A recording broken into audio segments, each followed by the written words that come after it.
tal? Muy buenas noches. Les doy la bienvenida a todas y todos los que nos acompañan el día de hoy. Es la mesa número 3 del seminario Rumbo a las Elecciones 2023 con el tema de las elecciones de Coahuila. Ya está con nosotros dos de nuestros invitados que van a ser parte de esta transmisión, así que a nombre del doctor Fernando Castañeda Sabido les doy la bienvenida a esta mesa que sería ya la final, por así decirlo, de este seminario, ya que se aproximan las elecciones y para ver si se hace un análisis, pero ahora de los resultados. Ya está con nosotros aquí el doctor Javier Rosiles y el maestro Lerins Varela también, que bueno, ellos son los que van a empezar con esta mesa. Entonces, pues me voy a permitir dar una pequeña semblanza de su gran trayectoria. Entonces, pues vamos a empezar con el mismo orden con el que vamos a iniciar las preguntas y cada participación de nuestros ponentes. Él es el doctor Javier Rosiles. Mi estimado doctor, muchísimas gracias por estar con nosotros Al nuevamente. Es contrario. un honor tenerlo con nosotros aquí en la Cátedra Madero. Él es doctor y maestro en estudios sociales, con especialidad en procesos políticos por la Universidad Autónoma Metropolitana. Es profesor e investigador de tiempo completo en la Universidad de la Ciénega del Estado de Michoacán de Ocampo. Ha colaborado como director y reportero en medios como el periódico Reforma y el sitio de noticias. Sin embargo, es miembro de la red de investigadores parlamentarios en línea de la Cámara de Diputados y sus líneas de investigación son partidos políticos, procesos electorales y política gubernamental. Doctor Javier, muchísimas gracias otra vez por estar con nosotros, por su tiempo y su experiencia. Y si quiere, pues damos inicio a su presentación para ya entrar en materia. Perfecto. Bueno, pues muchas gracias. Gracias por la amable presentación. Pues para mí es un gusto el estar aquí con todos y todas ustedes. Agradezco desde luego mucho a la cátedra. Y pues bueno, tenemos un tema bastante interesante, ¿no? Me parece a mí que Coahuila es una entidad que, pues bueno, yo lo tengo que decir de esta manera, todos los indicadores nos hacen ver que pareciera que va a ser la única entidad en la que no va a haber una alternancia, es decir, en la que pudiera ganar nuevamente el PRI. Eso me parece a mí que lo hace un estado, una entidad bastante interesante de analizar, ¿no? Desde luego serán los coahuilenses, ¿no? En edad de votar, quienes asistan a las casillas y con eso decidan, ¿verdad? ¿Quién será su próximo gobernador? Pero, pues bueno, uno analiza con lo que tiene a la mano y entonces, pues bueno, Coahuila se vuelve un estado muy interesante para analizar, ¿no? Y pues yo parto de esta pregunta, ¿será que cumpliremos un siglo de gobiernos del PRI? No lo hago en un sentido peyorativo, evidentemente, ¿no? Pudiera ser que los coahuilenses valoren como un buen gobierno al actual y que por eso decidan que pues este partido se mantenga, ¿no? Yo no tengo ahí ninguna opinión, digamos, yo simplemente lo que intentaré ahora es pues hacer un análisis desde la ciencia política, que es lo que estamos aquí trabajando, ¿no? Y bueno, yo quisiera un poco un panorama general, presentar un panorama general. Me parece que es importante situar esto que comentaba, ¿no? O sea, desde 1989, que fue cuando ocurrió la primera alternancia a nivel subnacional en Baja California, ¿no? Cuando Ernesto Rufo Appel gana, postulado por el PAN, por primera vez una gubernatura, es decir, el PRI pierde una primera gubernatura, es en 1989. Y a partir de eso y hasta la elección del 2022, pues lo que hemos tenido es que han ocurrido 77 alternancias, ¿no? Y esto ha ocurrido en 30 entidades. Justamente, ¿no? Las dos entidades en las que no ha habido alternancia, pues son las que están en juego en este 2023, ¿no? Lo cual se me hace a mí bastante interesante, que son Coahuila y Estado de México. Estado de México lo dejamos para mejores otros espacios y aquí trabajamos desde luego Coahuila, ¿no? Pero entonces, bueno, el asunto es que Coahuila, digamos que tiene estas opciones que les muestro ahí, ¿no? O sea, Campeche, Colima e Hidalgo ya han sido, yo le llamo de alternancias tardías, es decir, apenas recientemente Morena o por la emergencia de Morena el PRI perdió y por tanto ocurre en ellas la primera alternancia, ¿no? Entonces, es una alternancia que yo llamo tardía, es decir, es muy reciente. Otra posibilidad en el futuro, pues pudiera ser que acumulara una continuidad, es lo que pasó en Durango, es decir, en Durango ya pasó una alternancia la cual ocurrió en el 2016 y pues en el 2022 con la elección, con esta alianza de PRI-PAN, pues logran mantener este estado y pues bueno, ahí solamente ha habido también una alternancia y ya hay continuidad, es decir, ya hay dos gobiernos de manera continua, ¿no? Y el otro caso que, bueno, este sería mucho más a largo plazo, es lo que pasa en Guanajuato. O sea, a veces se nos olvida que Guanajuato, desde 1991 que ganó el PAN, pues no ha habido una alternancia, es decir, es un estado que mantiene solamente una alternancia, ¿no? Entonces, bueno, esto es un poco el panorama que podría, o las opciones que podrían ocurrir en Coahuila, Estado de México, de no mantenerse el predominio priista y de que ocurriera una alternancia. Es decir, estaríamos de perder el PRI, pues viendo la primera alternancia, ¿no? Y un poco ese es el contexto a nivel nacional, ¿no? Aquí, pues bueno, es un poco lo que les comentaba, ¿no? Hay que decir que en 14 entidades ya de hecho han ocurrido 3 alternancias y lo que es más, en 4 estados ya ocurrieron 4 alternancias, es decir, 4 es el número máximo de alternancias que existe hasta la fecha, ¿no? Es decir, no hay una entidad que tenga más de 4 alternancias, entre ellas se encuentra pues Michoacán, Nayarit, ¿no? Tlaxcala, se me escapa algún otro, pero entonces ya hay entidades en las que ha habido más de, evidentemente, alternancia y solamente tenemos estos 2 casos de Estado de México y Coahuila. Entonces, pues bueno, me parece que es importante, interesante echarle ahí una mirada, ¿no? Para ver qué es lo que está ocurriendo. El otro que se me escapaba era Nuevo León. Ahí están los 4 con 4 alternancias. Y bueno, pues ya entrando en materia de Coahuila, este es el resultado de las elecciones para la gubernatura, ¿no? Entonces es muy interesante ver cómo, pues hay una estabilidad, digamos, en lo que tiene que ver con el voto priista. Es una cosa que a mí me llama mucho la atención. No es una panorámica que se vea a menudo en muchas entidades ya a estas alturas, digamos, ¿no? Donde ya ha habido justamente lo que les presentaba, varias alternancias, y Morena ha tenido esta emergencia, es decir, ha emergido como un partido pues muy importante, ¿no? Entonces, bueno, pues ustedes pueden ver ahí la barra en rojo, ¿no? Pues hay una estabilidad bastante interesante del PRI. Y en el 2017, pues hay que decirlo, Morena tiene una participación, pero como se puede observar ahí, en 2017 anda por ahí de los cientos y poco más de los 150,000 votos, es decir, realmente yo diría en una primera evaluación que a Morena le cuesta un poco, digamos, Coahuila. O sea, no es un estado en el que uno pueda ver que echa raíces como se puede ver en otros estados, ¿no? Pero bueno, eso lo podemos ir discutiendo y analizando. Este dato que les muestro me parece interesante, es decir, no podemos comparar gubernatura o la comparé ya que es 2017, ¿no? La elección más reciente, de hecho, no es esa, sino es la de 2021, donde solamente estuvieron en juego municipios, presidencias municipales. Y aquí es interesante, como ustedes saben, pues bueno, Coahuila se divide en 38 municipios, pero realmente una cosa que es de llamar la atención o que hay que destacar es que solamente 5, ¿no? En solamente 5, pues claramente es donde se concentra, ¿no? La población y por tanto la lista nominal, ¿no? En los 5 municipios que ustedes observan ahí en la tabla, se concentran pues prácticamente en la gubernatura en Coahuila, pues uno tiene que observar lo que pasa en Saltillo, Torreón, Monclova, Piedras Negras y Acuña, ¿no? Eh, Claramente, si observan ustedes ahí, de hecho, Saltillo y Torreón, pues son municipios realmente muy importantes en Coahuila, porque ahí se concentra el 50% de la población y por tanto prácticamente el 50% de la lista nominal, ¿no? Entonces, es interesante o es necesario observar lo que pasa en esos territorios, ¿no? Es de llamar la atención también, pues bueno, que Saltillo es, como se sabe, la capital, ¿no? Y Torreón es un territorio, ¿no? Que hace ahí cierta competencia, digamos, en tanto a la influencia que tienen en cuanto a población, en cuanto a cuestiones industriales, económicas, etcétera. Y el dato a destacar ahí, como lo pueden ver, es, pues bueno, Morena apenas, digamos, de estos 5 territorios relevantes, pues tiene Acuña, ¿no? Solamente Acuña, ¿no? Que se puede ver ahí, pues tiene el 5.26 más o menos de la lista nominal de todo el estado, es decir, desde luego Acuña es muy importante, pero no lo es tanto, digamos, en términos poblacionales, en términos de influencia, como lo pueden ser Saltillo y Torreón, que en estas elecciones que yo les comento en el 2021, pues gana la alianza PRI-PRD, ¿no? Entonces, bueno, pues me parece a mí que estos datos nos dan una idea de cómo es el panorama, digamos, en cuanto a los partidos, es decir, cuáles son las preferencias partidarias que existen ahí. Evidentemente no significa que Morena no pudiera ganar, ¿no? Pero las tendencias que vemos aquí, por lo menos, es que, bueno, hay una fuerte presencia del PRI, es un estado que yo consideraría, pues, un bastión de este partido, ¿no?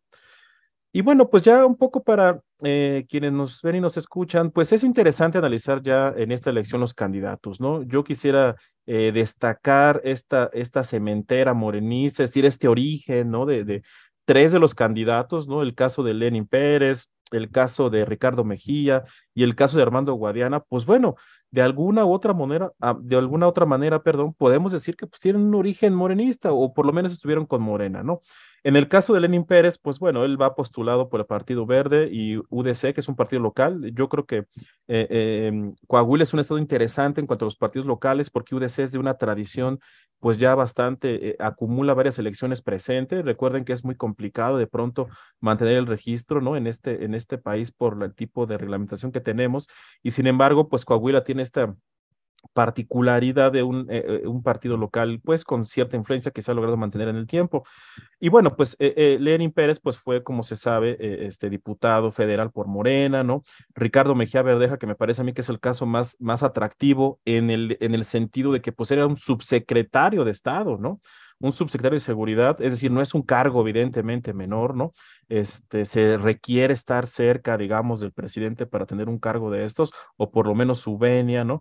Y sin embargo, pues bueno, como ustedes saben, renuncia y bueno, no renuncia, porque una cosa interesante es que él realmente nunca ha sido afiliado a los partidos, ¿no? Él ya ha pasado por el PRI, ahí nació, ahí empezó su carrera, ha pasado por el PRD, ha pasado por Convergencia, que después se convirtió en Movimiento Ciudadano, él fue parte de ese cambio, ¿no? Y ahora pues estamos viéndolo pues en Morena, o por lo menos cerca de Morena y ahora con el PT, ¿no? Y bueno, pues finalmente Armando Guadiana, que como sabes es un empresario, ¿no? Que siempre ha tenido esta intención, pues de un empresario del carbón minero ahí en el estado, que siempre ha tenido esta situación de querer ser gobernador, ¿no? Intentó ser senador, por ejemplo, lo recuerdo con los Moreira, ¿no? Le impidieron que llegara, hubo por ahí algunas fricciones, ahora se le dice que es cercano a los Moreira, en fin, es un personaje que pues ha tenido para bien o para mal esta cercanía con los Moreira, que como se sabe pues son gobernadores, particularmente Humberto, pues que tienen una historia ahí, pues un poco, pues digamos interesante por decirlo menos, ¿no? Pero entonces, bueno, el asunto a observar no es poca cosa lo que vemos aquí, o sea, lo que estamos viendo es la ruptura de esta alianza que a nivel nacional tiene Morena, el PT y el Partido Verde. No me parece un caso menor que en Coahuila tengamos tres candidatos que bien pudieron estar juntos, digamos, o apoyando a un solo candidato, ¿no? Entonces me parece que ese dato es bastante relevante, ¿no? Otro dato de relevante, pues bueno, Manolo Salinas es un perfil interesante, digamos, y claramente cercano al gobernador, ¿no? Eso me parece que hay que destacarlo, es un personaje cercano al gobernador, claramente, ¿no? Secretario de Desarrollo Social con el actual gobernador, renuncia pues para ir a campaña. Otra cosa interesante es que ahí el nombre de la alianza, ¿no? El nombre de la alianza tiene que ver con la seguridad ciudadana, le llaman ellos, no tiene que ver con lo que habíamos visto de adaptar Va por México, en este caso a Va por Coahuila, por ejemplo, ¿no? Entonces ese dato también es bastante relevante, ¿no? Y bueno, pues evidentemente aquí lo que estamos haciendo es un ejercicio, ¿no? De análisis y no sabemos realmente qué pasará en la elección, ¿verdad? De eso dependerá, como dije al principio, de los coahuilenses. Pero ciertamente, si ustedes observan ahí, hay una serie de encuestas que han hecho diferentes medios de diferentes, yo diría, posiciones, ¿no? Reforma, Mitofsky, etcétera. Y lo que llama la atención, me parece a mí, pues es bueno, que en todas ellas, hasta este momento, la información que tengo aquí, ¿no? Y la pongo ahí, y ahí está la fuente de sede, es un observatorio de encuestas, me parece a mí con bastante seriedad, ¿no? O que por lo menos nos ayuda, pues, a resumir ahí las encuestas. En ninguna de ellas, pues, gana Morena, ¿no? Me parece a mí que esta fragmentación, estas divisiones, estas fricciones que están en el partido, que derivaron en el hecho de que tuviéramos, pues tres candidatos, digamos, cercanos a la 4T o por lo menos dos, en el caso de Mejía y de Guadiana, ¿no?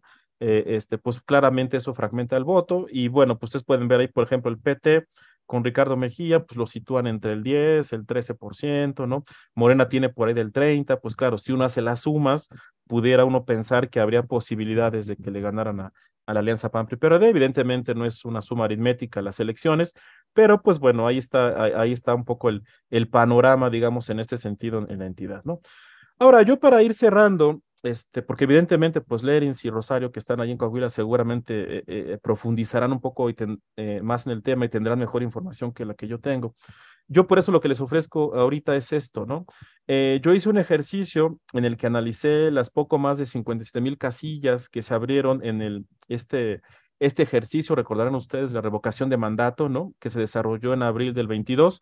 Concretamente, el momento fue el 10 de abril del 22, cuando la gente sale ahí a votar. Es un momento bien interesante porque como López Obrador hace un llamado a que la gente vote y la oposición hace un llamado a que no vote, ¿no? Pues yo a partir de estos datos, lo que puedo decir es que esta es la base social de Morena, ¿no? La base social que apoya a Morena. Y entonces, pues es interesante. Lo que ustedes pueden ver ahí es cómo, observen ustedes, les voy a presentar 4 casos ya muy rápido para cerrar mi participación, en el que de algún lado tendrán lo que es Coahuila, ¿no? Los distritos de Coahuila, y ahí se puede observar cómo tienen una media. Es decir, en Coahuila, Morena fue capaz de sacar a la gente a votar en un promedio de 15% de la lista nominal de esas casillas, ¿no? En algunos casos más, por ejemplo, San Pedro, como se puede ver ahí en las cajas que se pueden ver, Saltillo es el que menos, digamos, con menos base social morenista, si me permiten decirlo así, a partir de lo que les ofrezco aquí. Y bueno, lo que tienen ahí es, pues empecemos con Chiapas. Si se fijan, Chiapas claramente, pues es donde yo creo, a partir de estos datos y otros más, que es donde está la base social de Morena, ¿no? Y si la comparamos con Coahuila, pues bueno, evidentemente Coahuila, Morena, necesita mucho más trabajo, digamos, para tener lo que tienen en Chiapas, ¿no? Aquí lo que ustedes pueden ver es en Tabasco, la tierra del presidente. Yo diría que es la segunda entidad con mayor base social, donde hay más apoyo para el presidente, ¿no? Ahí se puede observar también, pues tenemos promedios de votaciones a revocación de mandato, pues por ahí del 35% frente al 15% que les platicaba de Coahuila, ¿no? Y bueno, para poner un ejemplo distinto, pues es Jalisco. Ahí sí, pues Coahuila tiene una mayor base social, digamos, morenista comparada con Jalisco. Jalisco es para mí la entidad en la que menos capacidad de movilización territorial hasta este momento o con base en estos datos, pues tiene Morena, ¿no?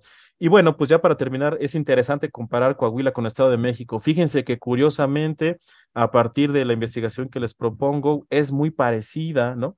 La capacidad de movilización que existe entre Coahuila y Estado de México. Poquito más Estado de México tiene mayor capacidad de movilización morena, es decir, hay más presencia, pero tampoco es tan, digamos, diametralmente distinta de lo que ofrece Coahuila. Y pues bueno, me parece interesante porque justamente serán las elecciones que estaremos viendo en los próximos días, ¿no? Bueno, yo por aquí cerraría mi primera participación. Muchas gracias y quedo a la orden. Muchísimas gracias, doctor.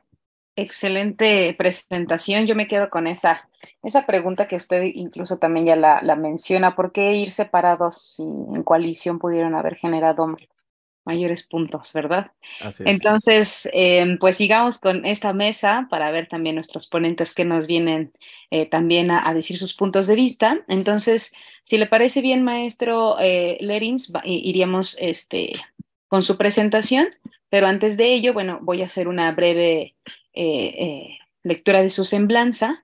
Él es maestro Lerins Rafael Varela Castro, es maestro en Administración Pública con especialidad en Desarrollo Regional en la Universidad Autónoma de Coahuila, profesor de tiempo completo, profesor de tiempo completo en la Facultad de Ciencias Políticas y Sociales de la misma universidad. Sus líneas de investigación son estudios para el desarrollo regional, político y social. Maestro, pues ya veo que compartió su presentación, entonces pues le cedo la palabra. Muchas gracias.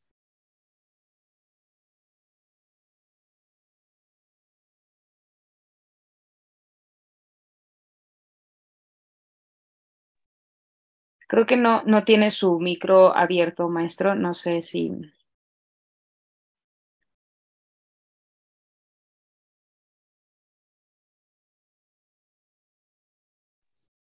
Ahí está, creo que ya lo tiene Me activo. movió todo. Muy buenas tardes a todas y todos, ¿no? Buenas tardes, Saludo maestro. a Javier, que ya adelantó. Qué bueno que no me metí mucho en eso, pero voy a retomar muchos de los datos y las encuestas en términos de eso, ¿no? Aquí, pues de entrada estamos hablando del proceso, las dificultades que surgirían propiamente en algo que estamos viendo muy cerca, es que en el caso personal, pues hemos estado estudiando esto desde hace rato, ¿no? sobre todo en el caso de Coahuila, ¿no?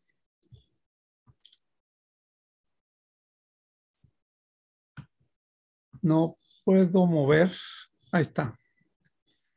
Ahí pues ya adelantamos con los datos. Ya había dicho Javier, pues son 38 municipios. Son 7 distritos federales, 16 electorales locales. Actualmente tenemos una lista nominal de más de 2 millones de habitantes. Las boletas impresas son 2.227.000. Hay que considerar que muchas de las boletas, bueno, de los registros son de carácter internacional porque la gente de Estados Unidos y otras partes del mundo van a poder votar en los consulados, inclusive algunos directamente, ¿no? Ahí es donde vemos que hay una diferencia, como bien lo manejaba, entre Coahuila y Estado de México.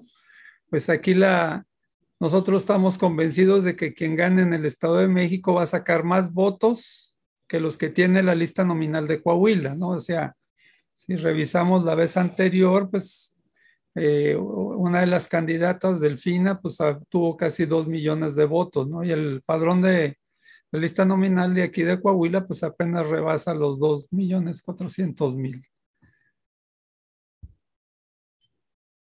Aquí, bueno, no me voy a detener mucho porque ya lo comentó Javier. Pues tenemos a los 4 candidatos, a Manolo Jiménez Salinas, Armando Guadiana, que es claro que Manolo Jiménez pues fue preparado para ser el candidato, no hay ninguna duda acá. Armando Guadiana viene de haber competido hace 6 años también por la gobernatura. Y además de eso, estuvo compitiendo en el 21 por el municipio de Saltillo. Ahí tuvo el primer roce con la gente, ¿no? Ricardo Mejía, pues tiene una historia, es lagunero, es de aquí de la zona metropolitana. Los otros 2 que mencionamos, pues ellos son de Saltillo. Ricardo Mejía fue en el 98, primer precandidato de la coalición de aquella época que eran todos contra el PRI, o sea, PAN, PRD, Partido Verde Ecologista, el PANAL, todos contra el PRI, y compitió contra otro distinguido panista de aquella época, incluyendo el PT, por cierto. Se sumaron 5 contra el PRI. Y bueno, pues Mejía no quedó en aquel entonces, le pasó lo mismo que ahora, fue una encuesta la que definió quién era el candidato, y el más conocido fue el candidato de Acción Nacional, y ese es el que compitió en aquel entonces contra Enrique Martínez y Martínez, ¿no? Por el otro lado tenemos ahí a Lenín Pérez. Aquí lo que hay que aclarar nada más es que la base fuerte del Partido de la Unidad Democrática de Coahuila está precisamente en Acuña. Ese siempre ha sido su centro y tienen muchos años que lo están ganando. Es un partido que ha estado en diferentes frentes. En la gobernatura estuvo precisamente participando con el PAN. El PRI en aquel entonces, ahorita lo vamos a comentar, pero Lenin es hijo de Evaristo Pérez Arriola, que fue un dirigente del STUNAM que creó precisamente él la Unidad Democrática de Coahuila, que después se convirtió en partido, ¿no? En la reciente elección del 2021, en las competencias, precisamente Lenin participó con el Verde, y precisamente con Morena, y es de los pocos municipios que obtiene precisamente, como se mencionaba ahí, Morena, ¿no? Pero es por Lenín Pérez, porque ellos son los que aportaron el capital electoral de Acuña, ¿no? Pero tiene una particularidad. En días pasados, los estudiantes de la Facultad de Ciencias Políticas convocaron a todos los candidatos, ¿no?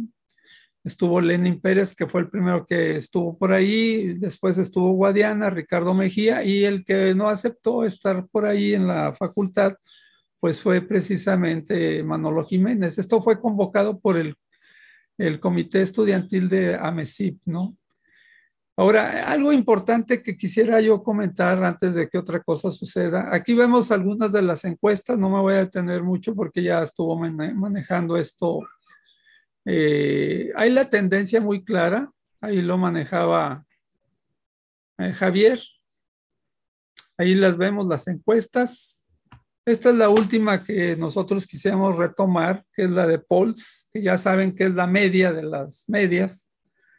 Y la más reciente, pues es del día 16 de mayo, o sea, de días pasados, la semana pasada, donde sigue estando más o menos claro esta tendencia del 47% para, en el promedio para la alianza PAN, PRI y PRD. Aquí quiero hacer una observación sobre algo que comentaba Javier, ¿no? La alianza no se hizo en Coahuila, solamente fue PRI y PRD y solamente en algunos distritos, en algunos municipios. En el caso de la elección para los diputados federales, fue exclusivamente del PRI. Aquí no hubo la coalición PRI, PAN, PRD. Y vuelvo a insistir, solamente en algunos municipios como Torreón estuvo el PRD. Aquí se fueron solos, ¿no? Entonces ahí es donde hay una variante. En el caso de Morena fue todo lo contrario. Ahí sí participó el PT, Unidad Democrática de Coahuila y el Verde. Y es por eso que todo el mundo pensaba que la alianza se haría más a favor de ellos que la otra alianza. Pero bueno, pues ahí hay los convenios que están haciendo a nivel nacional.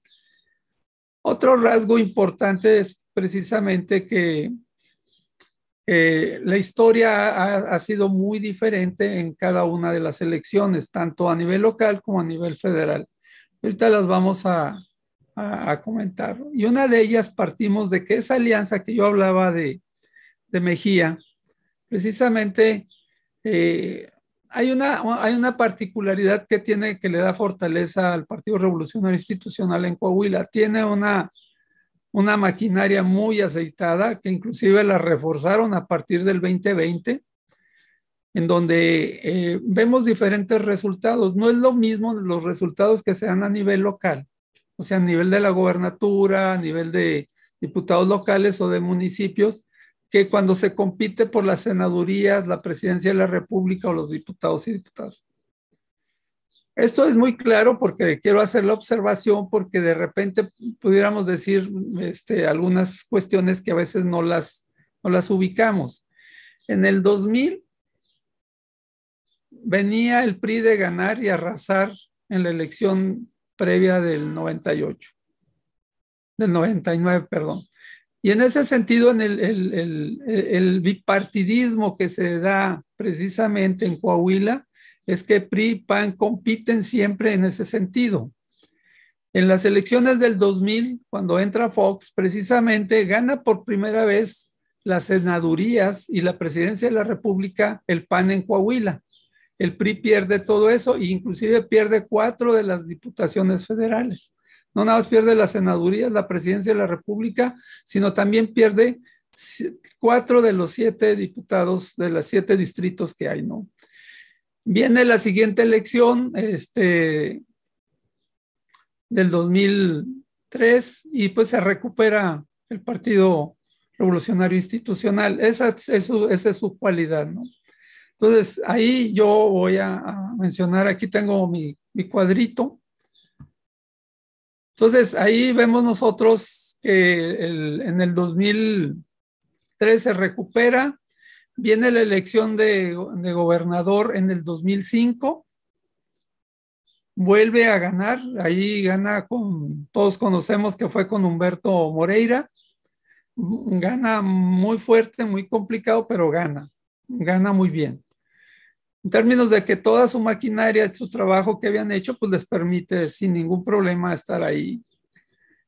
Luego tenemos la elección del 2006 nuevamente, en la federal, y nuevamente Acción Nacional gana la presidencia de la República, gana las senadurías de primera fórmula y mantiene 3 de los 7 diputados federales. Viene la siguiente elección intermedia federal y la vuelve a ganar, se vuelve a recuperar el Partido Revolucionario Institucional. Las reglas, lo que nos está diciendo es que las reglas federales le cambian el panorama y la estrategia al Partido Revolucionario Institucional. Pero como ustedes ven, en el 2006, cuando tenemos esa cualidad, y en el 2009, que se refuerza la postura de regresar el revolucionario institucional, no le permite precisamente en el 2011 que entre la gobernatura y vuelven a ganar el revolucionario institucional en una competencia importante contra el PAN, pero que no tiene una competencia como para quitarle la presidencia, la gobernatura. Y la gobernatura la gana Rubén Moreira, que es el actual diputado, el líder de la fracción del PRI en la Cámara de Diputados, ¿no? Entonces vamos de nuevo en ese sentido al 2012, ya cuando entra Peña Nieto, vuelve a pasar exactamente el mismo escenario nacional, no le beneficia al revolucionario institucional, vuelve a ganar el Partido Acción Nacional las senadurías, le gana la presidencia de la República y le mantiene la misma postura en los distritos, cuando menos mantiene 2 o 3 de los distritos, aunque ya se le complica. Volvemos a tener otra vez el mismo caso en el 2015, vuelve a recuperarse el revolucionario institucional, porque tiene una estructura que va poco a poco consolidando a partir de Humberto Moreira, que le permite tratar de ir avanzando, de tal manera que en el 2016, cuando viene la elección de gobernador en el estado, ya dijimos, gana Rubén Moreira en el 2011, ya en el 2017 que vuelven las elecciones a la gobernatura del estado, bueno, pues ahí sí resulta más complicada porque como vemos los datos, estuvieron muy fuertes, muy cerradas, hubo muchas denuncias, muchas cuestiones que fueron impugnadas ante los tribunales, de tal manera que el resultado de que el actual gobernador Miguel Riquelme pudiera asumir la gobernatura se dio una semana antes de la toma de protesta, una semana antes. Entonces, como ven, lo que interesa aquí es ver los resultados. El PAN ahí en esa competencia cerrada que trataba de alcanzar al PRI, tiene 388,000 votos, mientras que el PRI tiene 424,000. Eso sin contar los que obtiene como coalición, porque aquí nos llenamos de partidos locales, ¿no? En esa ocasión la competencia fue de 15 partidos, ¿no? La mayoría, la mitad de los partidos eran locales, que nacieron y crecieron y murieron en ese proceso electoral. En ese 17, nosotros lo que vemos es que en un momento dado el Morena ya aparece en el 2017, pero si vemos nosotros con lo que llega son 151,000 votos. El partido del PRD siempre ha sido más como el membrete que aquí funciona en el estado, tiene 21,000 votos, el PT 19, el Verde 15,000, Unidad Democrática 39, y así vamos a ver que todos ellos están más o menos en la misma esfera. Ya en el 2018, me brinco hasta el 2018, que es la contienda federal, pues no se diga, por eso Guadiana está ahí metido, porque pues él, junto con el presidente de la República, ganan la presidencia y ganan las senadurías, quitándole la hegemonía al Partido Acción Nacional, porque si bien es cierto que en el 2017 Morena es la tercera fuerza, en el 2018 a nivel estatal se convierte en la primera, aun cuando las condiciones son totalmente diferentes. Entonces nosotros vemos que ahí en el 2018, en el caso de lo local, tenemos 266,000 votos para Morena, que sigue siendo la tercera fuerza. Ahí lo estamos viendo, ¿no? El PAN segunda, el PRI primera. Pero estamos diciendo que la diferencia es en la elección federal arrasa Morena. En el caso de lo local no sucede igual. Ya tenemos en el 2020, durante la pandemia, que tenemos la experiencia que junto con Hidalgo se posponen las elecciones y en lugar de hacerse en junio se hicieron en octubre. Aún con la pandemia, bueno, pues las elecciones llamadas huérfanas, porque aquí fueron exclusivamente de diputados, ahí vemos que cambiaron un poquito las cosas y en esta primera etapa, aún cuando el PRI tiende a mantener su equipo, su gente, su cuerpo, y obtiene la votación que ha sido más o menos la histórica, alrededor de 440,000 votos, pero el gran perdedor ya en el 2020, después de competir y ganar elecciones en el 2018 y en el 2017, y estar al tú por tú con el PRI, se pierde totalmente, ¿no? El PAN en el 2020 obtiene solamente el 10% de la votación y eso con una abstención prácticamente del 30%, una participación solamente del 30%, ¿no? Lo que quiere decir es que en las elecciones el PRI le está apostando a su estructura, a su voto duro, que sí está muy organizado, lo tienen muy bien cuidado y entonces esa es la diferencia. Posiblemente en el Estado de México tengan una estructura que funciona de una manera, pero aquí han estructurado todo, tienen unos grandes operadores y gente que está trabajando de muy cerca con todos ellos.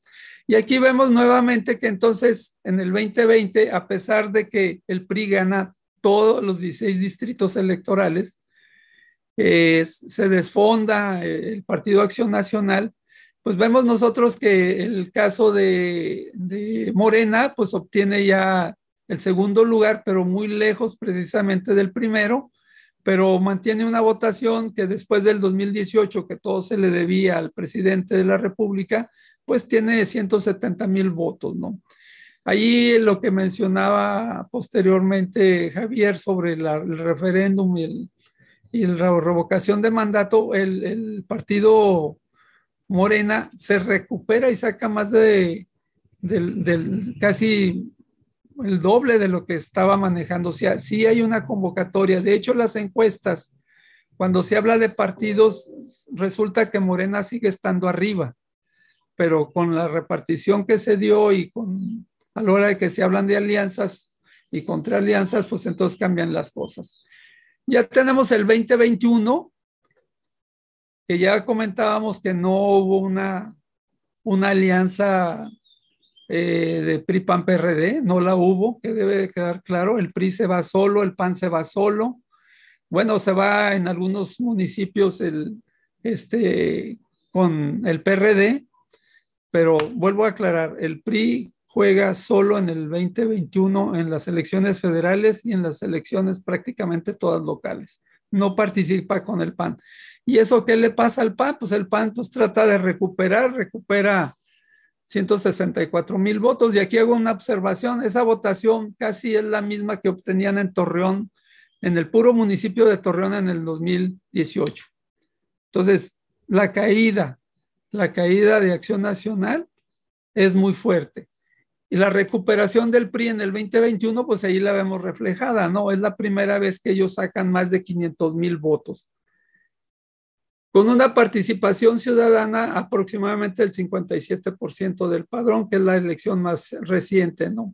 Pero si vemos lo de Morena, vemos que de 170,000 votos en un año anterior, saca 400,000 votos. Entonces, ¿qué es lo que estamos previendo que pueda pasar en un momento dado? Y ahí aquí lo tenemos, que de acuerdo a las proyecciones de las encuestas, inclusive de la que yo estaba mostrando hace un momento, pues se supone que la correlación de nuevas fuerzas entre PRI, PAN y PRD, que bueno, pues aquí vemos que el porcentaje del PRD pues no pinta, pero aún así en la proyección de que el padrón es de 2,356,000 ciudadanos y ciudadanas, votaría el 60% aproximadamente, considerando que sea alto, sería 1,413,000 votantes, y en esos porcentajes la coalición PRI-PAN-PRD tendría que sacar alrededor de 664,000 votos, mientras que el PT, que es el que más va a resultar el ganador, porque si revisamos al PT, el PT no saca ni arriba del 3%. Entonces el PT se está convirtiendo en la fuerza importante por el candidato, en este caso de Ricardo Mejía, que es el que le está trayendo los votos, que se los quitó prácticamente todos a Morena, está sacando 240,000 votos proyectados. La Unidad Democrática de Coahuila, que trae un 7% en promedio, son 98,000, casi 99,000 votos. Y Morena, pues no llega a los 400,000 que debería de haber sacado, que sacó en el 2021, pero la proyección son 380,000 votos, ¿no? Eso es lo que vamos viendo en ese sentido. Entonces, ¿qué es lo que puede pasar? Como bien se decía, pues nosotros no garantizamos en nada de esto, porque los resultados ahorita ya en una competencia, por un lado se ve que la participación ciudadana cargada a algunos de los partidos. Es claro que si hubieran ido en alianza todos, porque todos participaron juntos, tanto Guadiana como Mejía y como Lenin, entonces ellos traerían ahorita más si Manolo trae el 47% en promedio, estamos diciendo que los otros partidos tendrían ahorita en una competencia más cerrada, arriba del casi el 50% de la votación. Entonces esto depende, esto va a depender propiamente de la participación ciudadana que en un momento dado decida participar, ¿no? De otra manera, como bien se decía, pues todo el mundo está entendiendo algo que ya se veía desde el año antepasado, porque esto ya se vio desde el año antepasado, porque ya desde entonces se decía que el candidato del Partido Revolucionario era Manolo, pues ellos han estado haciendo su trabajo en ese sentido, ¿no? Todo lo demás de Morena, mientras que hubo el conflicto a partir de la inconformidad de Ricardo Mejía del resultado de las encuestas, pues es complicado, ¿no? Porque Guadiana ya había sido candidato hace 6 años, así que la presencia ante la sociedad de Coahuila pues era mucho más conocida que la de Ricardo Mejía. Por el otro lado, Lenin tiene mucho más influencia en el norte del estado que en la parte sureste o en la parte de la comarca lagunera, ¿no? Entonces, son hasta candidatos regionales que en un momento también puede resultar como un peso específico que pueda modificarse un poco el resultado, ¿no? Es cuanto en este momento, hasta ahí lo dejo yo, para que veamos, subrayo, hay una diferencia entre lo local y lo federal. Aun cuando se junten, hay esa diferenciación. Muchas gracias. Gracias a usted, maestro. Qué interesante análisis también y nos aclara varias dudas que justo también ya nos surgían con la presentación del doctor Javier. Pues si está lista también por aquí ya la doctora Rosario, voy a permitirme leer rápidamente su semblanza. Así que también... si ya está por aquí, doctora Rosario, no sé si nos escucha. Sí, ya estoy. Perfecto. Pues nos acompaña doctora María del Rosario Varela Zúñiga. Ella es doctora en Ciencias Sociales, maestra investigadora de tiempo completo en la Facultad de Ciencias Políticas y Sociales de la Universidad Autónoma de Coahuila. Ha participado como ponente en congresos nacionales e internacionales y realizado investigaciones financiadas por el Consejo Nacional de Ciencia y Tecnología, Instituto Nacional de las Mujeres y organizaciones empresariales. También ha impartido diplomados y cursos en políticas públicas con enfoque de género en colaboración con diferentes organizaciones gubernamentales y educativas. Doctora, muchísimas gracias por estar con nosotros. Le doy la bienvenida nuevamente y pues sin más, ya no le quito más el tiempo para que nos haga, inicie con su presentación. Muchísimas gracias. No, gracias a ustedes por la invitación y por la presentación. Y bueno, me da gusto estar compartiendo este panel con Javier y con Leris. Y bueno, yo he denominado a mi intervención cuando el género no importa. Debería de ser cuando el género importa, pero ahorita van a ver por qué. Yo les voy a hablar de la reforma constitucional de paridad en el estado de Coahuila para el proceso electoral 2023. Para esta situación, bueno, el objetivo sería explicar el fallido proceso de reforma constitucional de paridad en el estado de Coahuila en el contexto del proceso electoral de 2023 y sus implicaciones en la representación sustantiva de género, pero también en la permanencia del PRI en el Poder Ejecutivo. Como antecedentes, pues tenemos que tener en cuenta que la demanda por la igualdad de género ha sido ya, digamos, justamente pues muy demandada, ¿no? La igualdad de género ha sido muy demandada en las democracias actuales. De hecho, en México en 2019 tuvimos una reforma que se le denominó de paridad en todo porque abarcó otros aspectos que no había abarcado la reforma de paridad de 2014 en el ejercicio de Peña Nieto, y que bueno, en uno de sus transitorios, esta reforma de paridad había establecido que el Congreso de la Unión y las legislaturas locales debían de hacer los cambios pertinentes para que aplicara la paridad en los siguientes procesos electorales. Sin embargo, tanto el Congreso de la Unión como los congresos locales hicieron caso omiso de este transitorio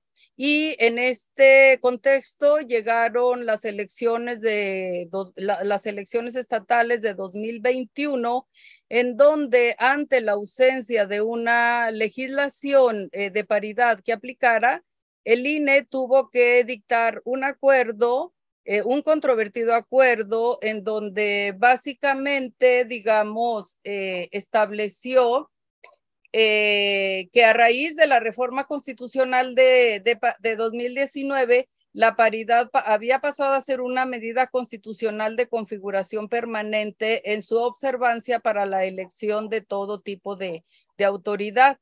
Este acuerdo fue obviamente impugnado por los partidos políticos porque entre paréntesis hay que decir que la participación política de la mujer ha estado pues a merced de los partidos políticos y su consabida autonomía interna, que se alza como una institución política dominante que se enfrenta pues con lo que se considera una intromisión, el hecho de establecer reglas de paridad.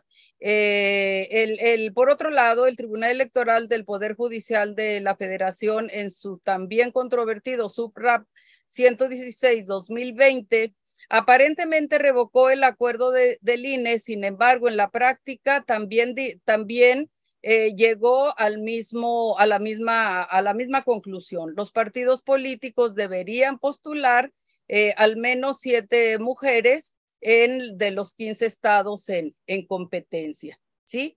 Esta, digamos, no es un capricho, ¿no? Digamos, la paridad ya ha estado, forma parte de la normatividad, de los convenios internacionales. La Declaración de Atenas, por ejemplo, de 1992, estableció a la paridad como una institución política que abona a la calidad de las democracias al dotarlas de mayor representatividad y por ende de legitimidad. Por su parte, el Consenso de Quito considera a la paridad como un dispositivo propulsor determinante de la democracia y que la paridad tiene la finalidad de alcanzar la igualdad en el ejercicio del poder, en la toma de decisiones, en los mecanismos de participación y representación social y política. Es decir, la paridad en todo caso no se circunscribe a la esfera electoral, y en este sentido, digamos que la reforma constitucional de paridad en todo sería lo que más estaría acercando a este concepto amplio de paridad, que implica paridad en el ámbito público y en el ámbito privado. En este sentido, pues, digamos que estamos atrasadas, nuestra democracia está atrasada, porque finalmente viene a ser un órgano electoral administrativo el que termina subsanando esta omisión de las legislaturas locales con acuerdos que no dejan de ser, digamos, controversiales precisamente porque no se dan en el ámbito de la legislación. En el proceso electoral de 2022, en donde se eligieron 6 estados, permanecía esta situación omisa y otra vez el INE en el acuerdo 1446-221 También estableció que cada partido político debía registrar como candidatas a mujeres en por lo menos 3 entidades. En este caso, el tribunal, bueno, se volvió muy celoso, sobre todo con las demandas cuando venían de las militantes de Morena. El tribunal estaba bastante celoso de que se cumpliera con esta paridad, no solamente la paridad, sino incluso también el criterio de competitividad, es decir, que no necesariamente las mujeres fueran postuladas en espacios donde los partidos no tenían posibilidades de ganar. Menciono esto porque al final de cuentas, en el proceso electoral de 2023, el tribunal relaja bastante sus criterios y va a validar una reforma, no solamente la del estado de Coahuila, sino incluso la del estado de México, que resultan ser, digamos, bastante alejadas de la reforma de paridad en todo. Aquí vemos nosotros el impacto que tuvo, ahí puse paridad, es paridad, el impacto de la implementación de la paridad en la elección de las gobernadoras en los años 2021 y 2022, en donde si se fijan, bueno, pues tenemos a ocho gobernadoras, más la que ya teníamos, Claudia Sheinbaum, pues tenemos ahorita pues nueve gobernadoras, un número bastante bueno, digamos, sobre todo considerando que se da en los últimos años. Este es el contexto, pues, que prevalecía previo al proceso electoral de 2023, en donde, por cierto, tanto el Estado de México como el Estado de Coahuila tampoco tenían una legislación al respecto. En este contexto, el 17 de noviembre de 2021, las ocho diputadas del PRI presentaron una iniciativa de reforma constitucional para que los partidos políticos con registro nacional y local observaran el principio de paridad de género, en el sentido de que si la persona titular de la gubernatura era hombre, todos los partidos políticos nacionales y locales deberían postular a una mujer en el siguiente proceso electoral. Pero si la gubernatura en turno recaía en una mujer, los institutos o los partidos estarían en posibilidad de postular libremente a un hombre en el proceso electoral subsecuente o nuevamente a una mujer. Esto parecía de vanguardia, considerando pues un cargo unipersonal en el que no había aplicado anteriormente la cuota de género. Sin embargo, tenía sus escapes. Por ejemplo, no aplicaba en las candidaturas independientes y, por otro lado, en un apartado se negó el carácter constitucional permanente a la paridad y se dijo que solo estaría en la legislación secundaria y además aplicaría hasta la elección de 2029, es decir, no aplicaría en el proceso electoral de 2023, por lo cual los partidos pues estaban, digamos, podían postular libremente a sus candidaturas. Esto resulta extraño en un Congreso en donde la presencia femenina era mayoría, mujeres 60%, y donde solamente las mujeres del PRI por sí solas eran el 32%. Fueron las 8 diputadas las que presentaron la iniciativa que postergó la paridad de género, y la diputada Luz Helena Morales, que aparte de ser diputada, fue también, fue responsable de la Secretaría de las Mujeres de Coahuila, anunció su iniciativa con estas palabras: México será testigo de que este modelo coahuilense para garantizar la paridad será el más exitoso del país, porque con ello eliminamos los acuerdos nacionales que establecen paridad en unos estados y en otros no. Tampoco dejaremos la paridad a la suerte, pues el acceso a los cargos públicos no es algo que pueda dejarse a un sorteo. Los derechos de las mujeres no pueden depender de discusiones del INE ni de criterios de interpretación. No alcanzo a leer ya por las barras, pero bueno. Digamos que se presentó como una iniciativa de vanguardia. Y aquí cabe la pregunta: ¿por qué la reforma de paridad aplicaba hasta 2029 y qué interés podrían tener las diputadas del PRI para postergarla hasta esta elección? Obviamente poner a salvo la candidatura de Manolo Jiménez como favorito para ser candidato a gobernador. En la imagen tenemos al gobernador actual, Miguel Ángel Riquelme Solís, dándole su nombramiento de secretario de Desarrollo Social, que era, prácticamente es el banderazo ya de salida como candidato a gobernador, a Manolo Jiménez el 1 de enero del año pasado, ¿no? Entonces, en este sentido, tenemos pues una iniciativa fallida o que no cumple con las expectativas, que aparte es impulsada por mujeres. Sin embargo, la iniciativa fue impugnada por el Partido Unidad Democrática de Coahuila ante la Suprema Corte de Justicia de la Nación, justamente por los elementos que les comenté anteriormente. No aplicaba a las candidaturas independientes, se postergaba hasta 2029 y además minimizaba el carácter constitucional de la paridad para dejarla solamente como una medida, dice la ley, el artículo 47 de la Carta de Derechos Políticos de las mujeres, bueno, de la Carta de Derechos Políticos, se menciona que, digamos, es prácticamente casi como una cuota de género, cuando hay diferencias entre la paridad y la cuota de género. La reforma también fue impugnada por el PAN ante el Tribunal Constitucional Local, prácticamente por los mismos motivos.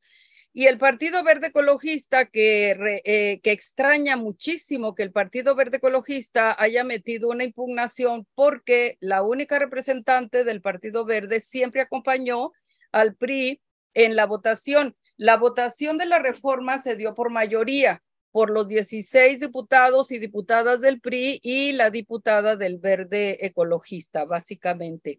El Verde Ecologista, dicho sea entre paréntesis, siempre ha estado en Coahuila trabajando con el PRI. Cuando se dice que aquí se rompe la alianza, el Verde Ecologista realmente no ha estado en la alianza con Morena. En el caso del Verde Ecologista, su rechazo, sin embargo, va por otro lado. Rechaza a la alternancia que se impone cada tercer periodo, porque dice que invade la autonomía de los partidos. Y hay una cuarta impugnación a la reforma que resulta importantísima. Esta impugnación la hacen 2 de los 4 diputados de Morena, que posteriormente serían denunciados por sus propios compañeros en el Pleno de haberse prestado a los intereses del PRI, porque impugnan a la reforma no por su contenido, sino por su forma, por fallas en el proceso legislativo, en la consulta a los ayuntamientos. Y esto lo hacen no ante la Suprema Corte, sino ante el Tribunal Constitucional Local, que se advierte una institución al servicio del PRI. Entonces, en este contexto, el Tribunal Constitucional Local retoma la impugnación que hacen los 2 diputados de Morena e impugna en su totalidad el decreto 193, que, dicho sea de paso, no solamente contenía la reforma de paridad, sino contenía otra serie de reformas. Lo impugna en su totalidad y ordena su reposición legislativa. Ante esta situación, la Suprema Corte de Justicia de la Nación, digamos, se queda sin materia para poderse pronunciar. En este contexto, la ministra Loretta Ortiz ya había anunciado de alguna manera su determinación de anular el artículo transitorio donde se pasaba hasta 2029 la reforma de paridad. Ya había dicho en los medios que lo más conveniente era anular esa parte, por lo cual el Tribunal Constitucional, casi inmediatamente que la ministra declara esto, anula en su totalidad la reforma. Digamos, hay una serie, no hay tiempo aquí para explicar el proceso de reforma constitucional, pero sí hay que considerar que el PRI se apresuró a tener una reforma de paridad antes que el Estado de México, para que el acuerdo del INE no lo obligara a postular a una mujer, porque ya tenía una candidatura largamente labrada en la figura de Manolo Jiménez. En este sentido, valiéndose de su mayoría, el PRI aprobó por mayoría una reforma constitucional que contradecía la reforma constitucional de 2019. La reforma de paridad ha sido invalidada en 2 ocasiones, una por el Tribunal Constitucional y otra por la Suprema Corte de Justicia de la Nación. Esta última ya con la actual ministra al inicio de este año, y también por fallas en el procedimiento legislativo. Y es que recuerden ustedes que en Coahuila también se elige el Congreso. En la última reforma prácticamente se olvidaron ya de la paridad, se ocuparon de los grupos vulnerables y incorporaron 2 diputaciones especiales, le llamaron ellos. Estas 2 diputaciones especiales iban a ser para personas con discapacidad. Sin embargo, en la impugnación que se hace, otra vez el Partido Unidad Democrática de Coahuila menciona que no se llevó a cabo el procedimiento adecuado, y precisamente basados en esto, la Suprema Corte de Justicia de la Nación lo anula. Ante esto hay un vacío legal, porque por cierto, la Suprema Corte es curioso porque solamente anula el decreto y dice hay una reviviscencia de la ley anterior, pero lo malo es que da una fecha para septiembre de 2022. El problema es que para esa fecha Coahuila no tenía legislación más que un decreto que había sido anulado por el Tribunal Constitucional. Entonces aquí hay un vacío en donde reclama para sí el Instituto Local de Coahuila y desoye, digamos, la anulación que hace la Suprema Corte de Justicia de la Nación, invoca por ahí un artículo constitucional en donde para invalidar esto se requiere una condena de tipo penal, y dice en este sentido, pues yo tengo autoridad. Y bueno, finalmente el proceso electoral se lleva aparentemente a cabo con el acuerdo que hace el IEC local. Sin embargo, en la práctica, y ya para ir cerrando, al final de cuentas, las candidaturas de género se definieron, al parecer, por un arreglo político entre las cúpulas, ¿no? En donde finalmente fue el Estado de México el que postuló a mujeres y el Estado de Coahuila se postuló a hombres. ¿En qué me baso para decir esto? Ustedes van a decir que es algo, no sé, ¿qué se puede decir? Trivial, quizá. Pero recientemente salió una filtración de una conversación entre Alejandro Moreno, dirigente nacional del PRI, y Manolo Jiménez. Esta conversación fue de 2020, cuando él era presidente de Saltillo. Entre otras cuestiones de que ellos están hablando, sale precisamente la situación de la paridad. Manolo Jiménez le dice, ¿cómo viste lo de la equidad de género para las gubernaturas? Omito el lenguaje soez. Y Alejandro Moreno le dice, eso se va a tener que impugnar, hay que buscar mujeres que impugnen. Porque en este caso, en el 23, tendríamos que definir si en el Estado de México o Coahuila es hombre o mujer, imagínate.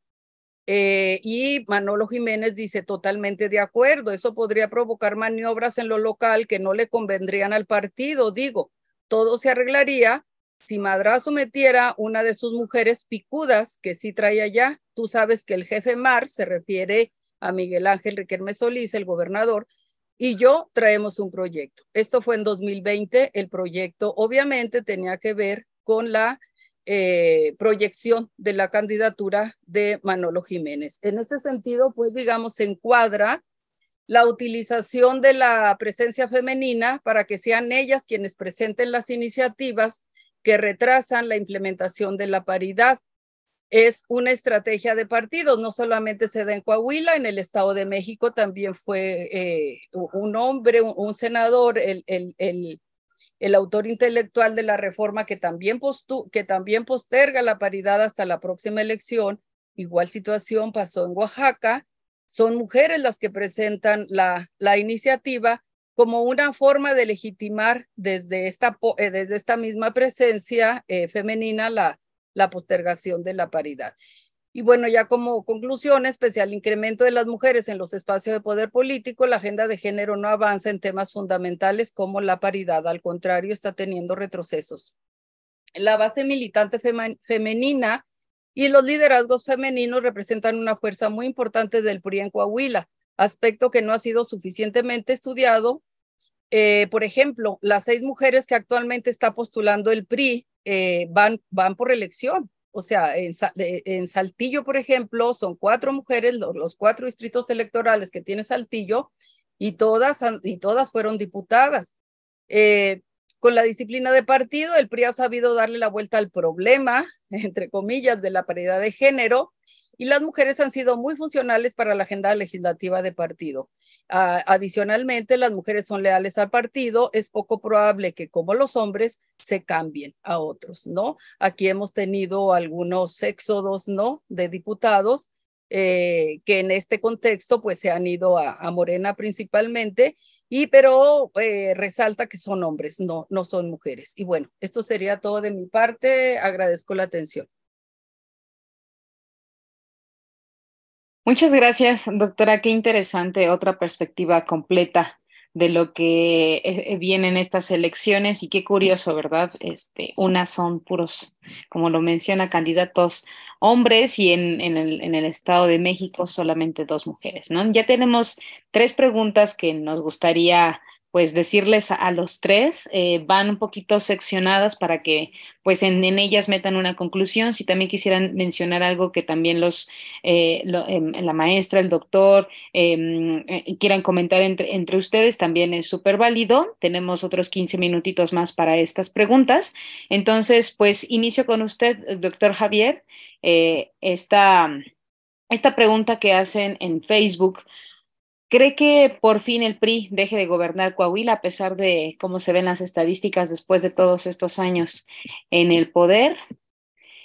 Y para usted, maestro Lerins, esta pregunta que nos hacen por acá: el territorio de Coahuila, sabemos que es también bastante extenso, también como el Estado de México, ¿no? ¿Qué pasa ahí con toda la recolección de boletas? ¿Se cree que va a alcanzar toda la maniobra del INE para cubrir todas las elecciones del Estado? ¿Va a haber algún inconveniente? Y esta que viene en conjunto, ¿cómo se esperan estas próximas elecciones? ¿Si van a ser pues tranquilas, en armonía, o pues también por ahí hay algo que se pueda decir sobre en este aspecto, si hay algún tipo de violencia como en el Estado de México que también se llega a pensar?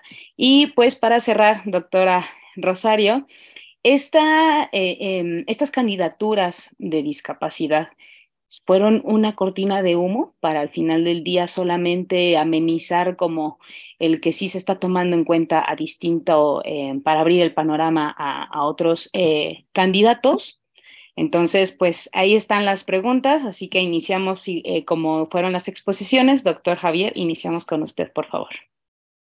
Sí, muchas gracias. Bueno, pues agradezco mucho las preguntas. Pues no es una pregunta fácil para alguien que se dedica a hacer ciencia política, ¿no? No, esto del futuro, pues es un poco complicado. Yo lo que creo es, permítanme analizarlo de esta manera. Yo lo que veo en el Estado de México, por ejemplo, son muchas inconformidades adentro de Morena, al interior de Morena, ¿no? Y esto complica incluso ahí, ¿no? Donde hay más o menos un acuerdo de apoyar a Delfina, pues que Morena gane, ¿no? Entonces, esto es mucho más complicado en Coahuila, ¿no? O sea, no es que en el Estado de México no existan las diferencias, ¿no? Sino que hay una especie de acuerdo, de pegamento ahí, que a pesar de que hay muchas estructuras que responden a diferentes intereses propios y locales y territoriales en los diferentes municipios y regiones, ¿no? Pese a eso, se logran articular o se logran aglomerar, ¿no? No es una articulación fácil, sino es como una aglomeración. Y en Coahuila no pasó esto, ¿no? O sea, en Coahuila lo que tenemos es que finalmente diferentes estructuras, ¿no? Como lo decía muy bien Lerins, pues realmente son liderazgos regionales, ¿no? O sea, Coahuila es un estado muy interesante para analizar en ese sentido. Lo que pasa es que no logran articular esos intereses, ¿no? Entonces no se logran poner de acuerdo con un mismo candidato en el caso de Morena, ¿no?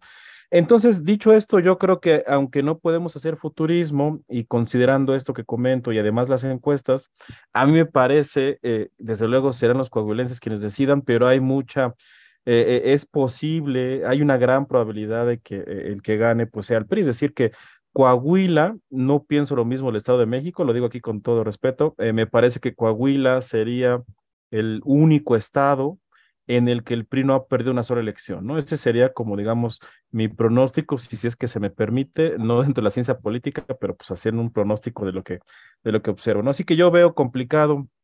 Además, hay que decir algo. Las alternancias son parte de la democracia, o sea, pueden ser un síntoma de la democracia, pero pues también hay que decir que también quizá demuestran malos gobiernos, es decir, en una entidad en la que a lo mejor hay muchas alternancias, también quiere decir que la gente no valora bien a sus gobiernos. Entonces, habría que dejar aquí un margen para decir, bueno, pues habría que valorar, ¿no? De una manera más científica, analítica, y Lerins y Rosario que están por allá, a lo mejor nos ayudan, pues a lo mejor el actual gobernador es muy bien valorado, ¿no? Y eso hace que la gente o la mayoría de la gente pues siga votando por este partido, ¿no? Pero bueno, dejaría esa parte. Ahora, yo sí para cerrar rápidamente, Janet diría, yo creo que es importante decir algo. Coahuila es la muestra de que a veces esta omnipresencia y poder absoluto del presidente no existe, ¿eh? O sea, si es necesario ir negociando territorio por territorio, ¿no? Nadie duda, ni no estoy poniendo en duda la influencia que tiene López Obrador, evidentemente, pero sí aquí refleja que ese poder a veces no basta. O sea, sí hay que hacer un trabajo en los territorios, en la parte local de negociación, de acuerdos, ¿no?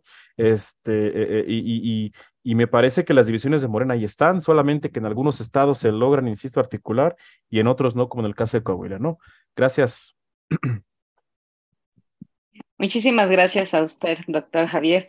Maestro Lerins, igual si usted gusta comentar alguna de estas preguntas que también deja al aire el doctor Javier, bueno, pues con mucho gusto, por favor. Voy a contestar primeramente lo que me hacen pregunta, no la pregunta. Territorialmente, tuve la experiencia desde el primer IFE del Consejo General del IFE que se desarrolló. Fui consejero por Coahuila, y conoce uno que la estructura del INE pues da para eso y más, ¿no? O sea, aunque hay territorio, hay, por ejemplo, ya sabemos que los distritos electorales son más por población que por territorio. Uno de los distritos, que es el 03, con cabecera en San Pedro, Coahuila, pues abarca un territorio muy amplio, inclusive la mayoría de semidesierto. Entonces, esa es la diferencia, ¿no? La otra cuestión es que en lo local, pues hubo muchos problemas en el 2017 porque era la primera vez que se había aprobado y se estaba aprobando precisamente la ley electoral del 2014. No había muchos acuerdos en ese primer momento entre el naciente INE y los OPLES. Entonces hubo contradicciones y por eso pues también hubo muchos errores que se marcaron en el 2017. Pero hay una estructura que funciona más y como la mencionaba Javier en el 2000, el año pasado y el antepasado que se hizo el referéndum y la revocación de mandato, pues no se actuó en las mismas condiciones, ¿no? Yo por eso en una de las primeras láminas, pues ahí veía yo cuántas casillas y todas se cumplen, o sea, no pasa nada. Puede haber algunos riesgos en algunos territorios, sobre todo en aquellos que de repente prevalece la violencia que todavía por aquí anda circulando, pero fuera de eso, yo creo que ese no va a ser el problema, ¿no? Sí hay capacidad para eso y responder. La otra cuestión es que precisamente del 2014, en algo que no se ha puesto de acuerdo y que el mismo gobernador en su momento lo dijo, es que yo recibí por 6 años y yo voy a entregar para que el próximo gobernador sea por 6 años, ¿no? Recordemos que en el 2014 también se dijo que hay que buscar la concurrencia de los procesos electorales, lo cual se hizo exclusivamente con los ayuntamientos. De hecho, en el 17 hay elecciones de ayuntamiento por un año y en el siguiente año son de 3. Pero previamente teníamos alcaldes de 4 años. Era el único estado de toda la República que tenía elecciones de 4 años, porque tenían en el pendiente, en la ley electoral del 2001, que precisamente se hacían de 4 años hasta que no hubiera claridad en la reelección, ¿no? Ese fue el pretexto. Ahora, hay cosas que, como decimos, que la actual legislatura o la anterior no se han abocado a resolver el problema de que haya concurrencia en el gobierno del Estado. O sea, el gobierno del Estado va a tener que ser El que sigue ya es de 6 años, así que nos vamos a llevar otros 6 años y la concurrencia no va a aparecer, a menos que cambien para la próxima legislatura, no esta que viene, sino la próxima, que haya una concurrencia cuando menos ya de los diputados, ¿no? Que pasen de 3 años a 2 o a 1, dependiendo. Yo creo que va a ser de 1 año. Que ya Durango lo hizo. Ahora yo quisiera nada más complementar, Durango no tuvo las mismas condiciones que tiene Coahuila, ¿eh? No son las mismas. Acá en Durango, que tenemos de vecinos, la confrontación del PAN, teniendo la capacidad del gobernador, por lo que decía ahorita Javier, pues el gobernador de Coahuila pues tiene una puntuación siempre muy alta, que está ahí compitiendo con el presidente de la República. En el caso del gobernador saliente que salió a Ispuro, traía las preferencias ciudadanas muy abajo, ¿no? Entonces a él ya no le quedó más que ceder la candidatura y la cedieron ahí con un acuerdo de una encuesta, que lógico que Esteban Villegas pues era el más conocido porque también fue candidato hace 6 años, lo mismo que Guadiana en este momento, porque por eso no, pero pues hay un acuerdo, ¿no? Y el acuerdo pues se cumplen y sacan adelante la candidatura de Esteban Villegas, a pesar de que, por ejemplo, Morena, en el caso de Durango, tenía una candidata que pues a unos les parecía y a otros no, pero que también hubo roces previos al proceso, ¿no? Senadores que pensaban que podían ser los candidatos de Morena, o otro que podía ser candidato a alcalde, etcétera. También hubo roces, pero al final de cuentas se sostuvo la candidatura, sacó una buena votación, pero aclaro, de los 39 municipios en Durango, solamente Morena gobernaba en 2, aunque tenía una presencia muy importante territorial, solamente gobernaba en 2. Entonces, eso es lo que hace la diferencia, ¿no?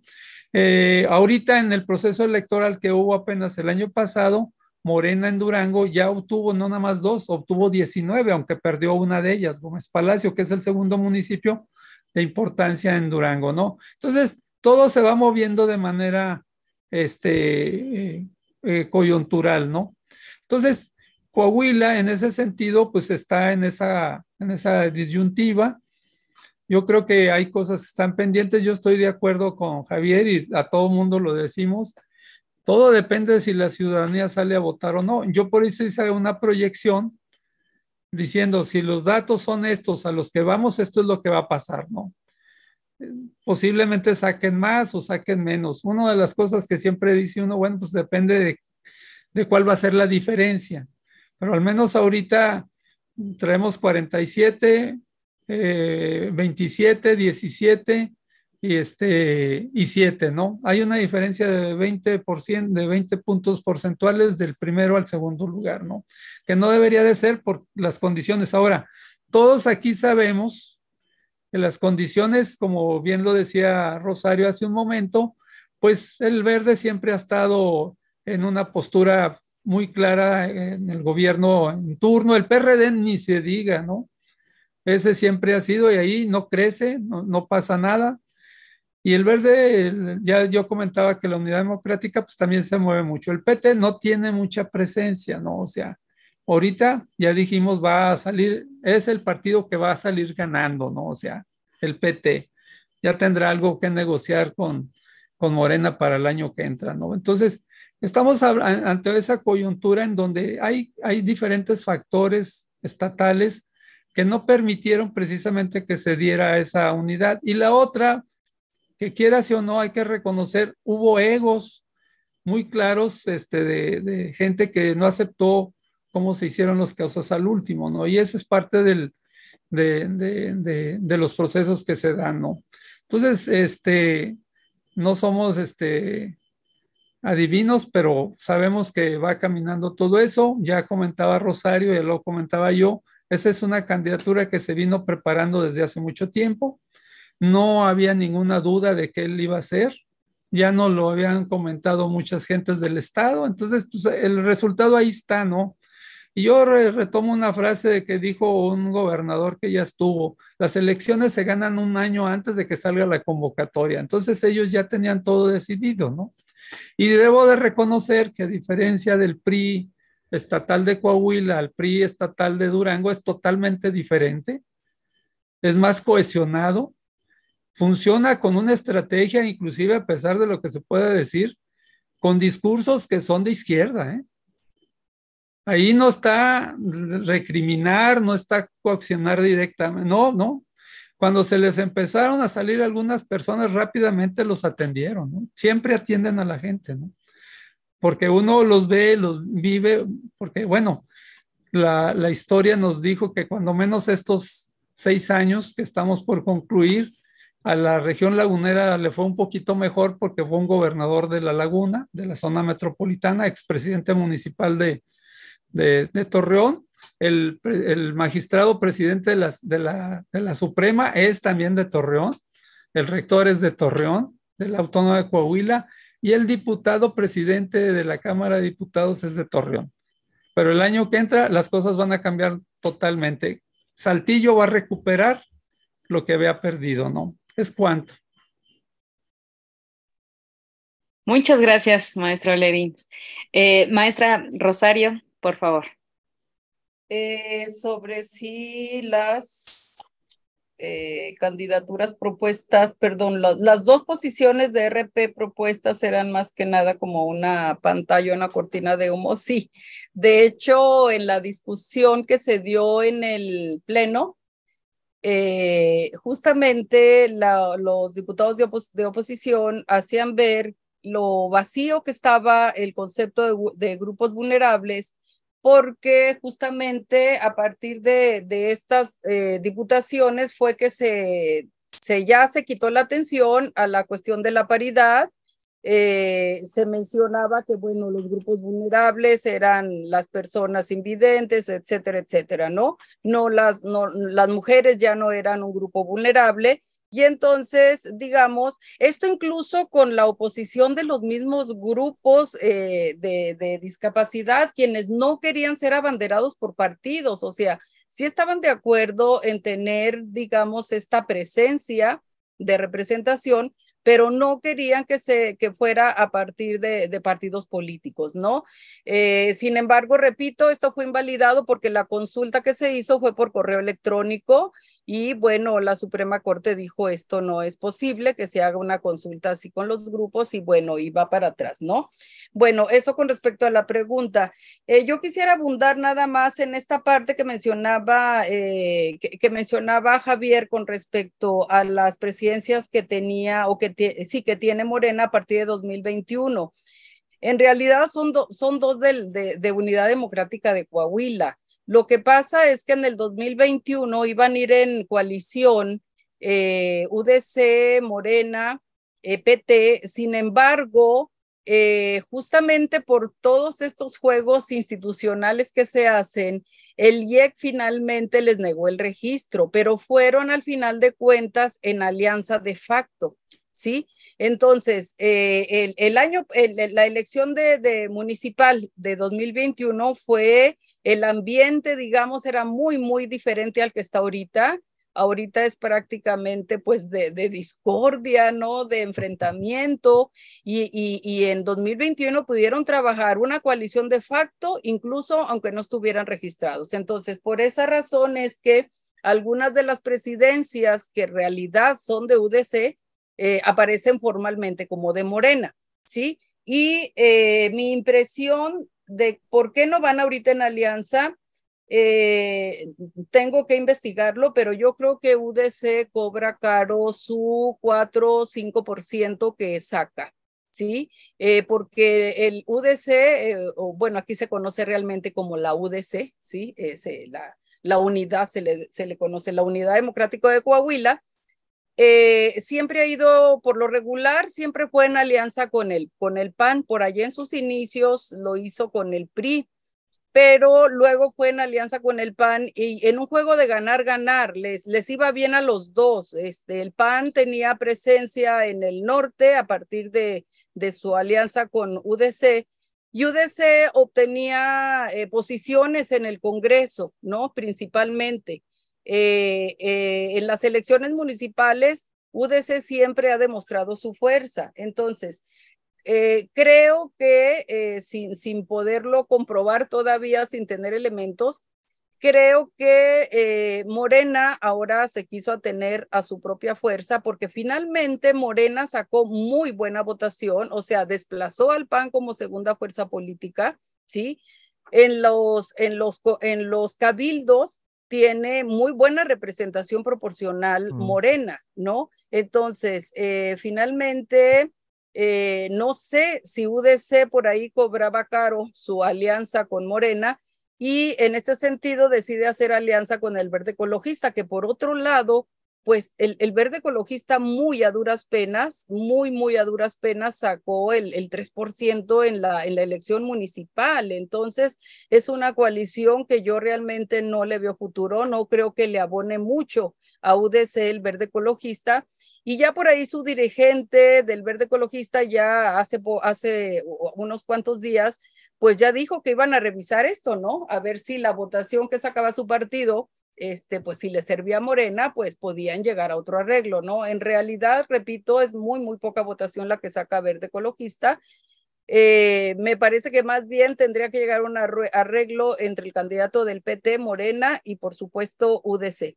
Pero las campañas han sido de bastante encono, aunque bueno, igual y se puedan limar asperezas al final de cuentas, pero justamente una de las cuestiones que mencionaba Javier, en donde ha basado su campaña, la alianza esta del PRI, es en esta seguridad, ¿sí? Sin embargo, por ejemplo, ahí ha encontrado una fuerte oposición con Mejía Verdeja, que ha resaltado otros aspectos de la seguridad que no resalta el PRI. Por ejemplo, la cantidad de suicidios, ¿sí? Hay muchísimos jóvenes que se suicidan, sobre todo en Saltillo, ¿sí? Mejía Verdeja también ha mencionado mucho la violencia hacia las mujeres, los feminicidios, la violencia hacia los niños, las violaciones, ¿no? Entonces, digamos, mientras el PRI maneja como digamos, cortina de humo también esta cuestión de la seguridad, en realidad, digamos, se ve de esa manera. Están ahí los otros problemas de inseguridad cotidianos, vamos, que la gente los tiene muy a la mano y a flor de piel, ¿no? Entonces, como que tampoco es muy creíble en un momento dado, ¿verdad? Y bueno, de mi parte sería todo para no abusar. Gracias.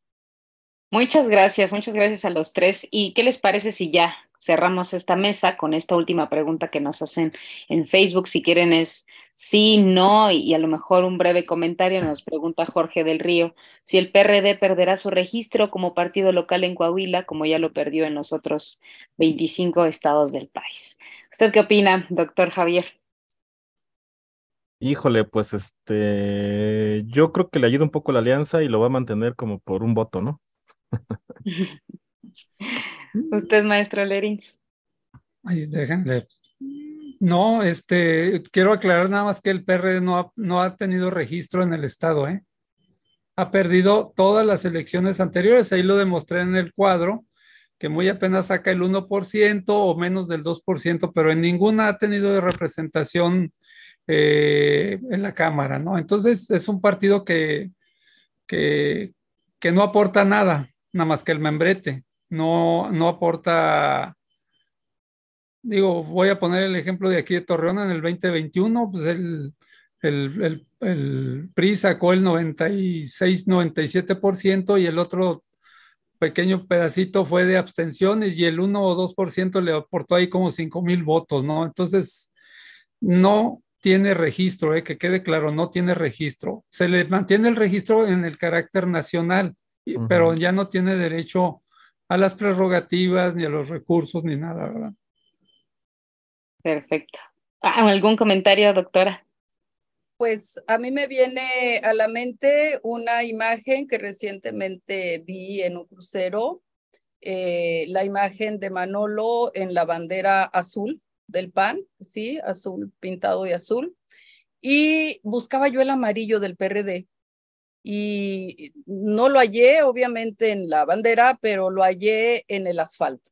Estaba en el suelo, ¿no? Entonces, la verdad, pues a lo mejor, como dice Javier, la alianza le dé algún respiro, pero no sé si como para tener el registro.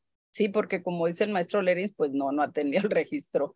Pero por ahí buscando en las candidaturas a diputaciones, me falta investigar más, pero lo más que yo llegué a identificar fue a un suplente, ¿no? Un suplente, no le han dado tampoco como que muchos espacios. Entonces, pues no sé de dónde pudiera ser, porque por otro lado, digamos, ha habido pues su pasado fue de pugnas, alguna de sus líderes pues es cercana a Moreira. De hecho, la persona que yo identifico como de parte del PRD va de suplente de uno de los Moreira, que por cierto también se reelige, de Álvaro Moreira, ¿no? Y son muy cercanos. Entonces, no sé, no creo que le dé para mucho esta alianza. Un último comentario, nada más recordar que la ley electoral hace algunos ayeres permitía la transferencia de votos. Hoy no.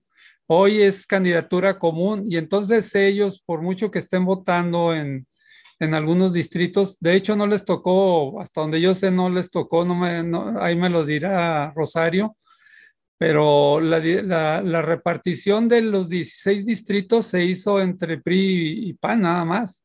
De hecho, de los 16, 5 son de Acción Nacional, 2 de Torreón, 2 de Saltillo y 1 de Monclova, que es donde tiene presencia. Pero al PRD no le tocó nada de esa repartición. Y vuelvo a insistir, como dice Javier, pues aquí ya no le va a tocar ni un voto. El problema es que hay una repartición, a menos que el mismo Partido Revolucionario mueva de su estructura para que le den votos en la candidatura común y pueda conseguir el porcentaje. De otra manera, la transferencia ya no es de facto como antes, ¿no? Yo un último comentario en el sentido de que para poder evaluar esta elección local en Coahuila, no olvidemos también la elección de diputados, porque los candidatos también tienen sus propias estructuras y se están moviendo sobre todo del PRI, ¿no? Por ejemplo, hay 2 distritos en donde el propietario, por ejemplo, es del PAN y el suplente es del PRI. Sí, o sea, son estrategias que han venido siguiendo muy bien armadas, y tú ves, por ejemplo, las candidaturas de los otros partidos y bueno, a lo mejor Morena saca bien, pero por el membrete de Morena, saca buena votación por el membrete de Morena, ¿sí? Pero el partido tiene estructura, por algo te digo, están nominando, por ejemplo, todas sus mujeres, pues prácticamente son de reelección, conocen la estructura, saben moverse y tienen muchísimas posibilidades de ganar el distrito, ¿no? Entonces, y de abonar, por supuesto, al voto del gobernador. Entonces, por ahí puede ser que sí, aquí sí tengamos un pastelito de 100 años del PRI, ¿no? Claro, y queda para otra mesa. Así es. Pues muchísimas gracias a los 3. No me queda más que agradecerles nuevamente a nombre del doctor Fernando Castañeda y de todo el comité académico de la Cátedra Madero. Gracias a todos los que estuvieron conectados por todos los medios de esta transmisión. Y bueno, pues no me queda más que desearles una excelente noche y que queden pendientes de los siguientes eventos que va a estar ya organizando la Cátedra Madero y, por qué no, unas siguientes mesas ya del análisis del resultado de estas elecciones. Muchísimas gracias a todos y les deseo que tengan excelente noche. Igualmente. Gracias, hasta luego. Hasta luego, un placer.